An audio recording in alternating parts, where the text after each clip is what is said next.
পটুয়াখালী গলাচিপা উপজেলার আমখোলা ইউনিয়নে নদী ভাঙন রোধের দাবিতে মানববন্ধন অনুষ্ঠিত হয়েছে শনিবার সকাল 10টায়।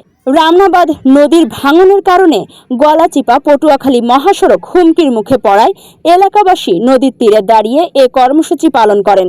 জমি ও ঘরবাড়ি হারিয়ে নিঃস্ব হওয়া অসহায় মানুষরা দাবি জানান দ্রুত ভাঙন রোধে স্থায়ী ব্যবস্থা নেওয়ার। মানববন্ধনে বক্তব্য রাখেন উপজেলা বিএনপির ছাত্র বিষয়ক সম্পাদক মোহাম্মদ কামাল হাওলাদার, ইউনিয়ন বিএনপির সাধারণ সম্পাদক মোহাম্মদ সোলাইমান মৃধা, শ্রমিক দলের আহ্বায়ক মোহাম্মদ জয়নাল মৃধা, সাংগঠনিক সম্পাদক মোহাম্মদ রফিকুল ইসলাম, যুবদল নেতা মোহাম্মদ আনিসুর রহমান সহ স্থানীয় নেতৃবৃন্দ।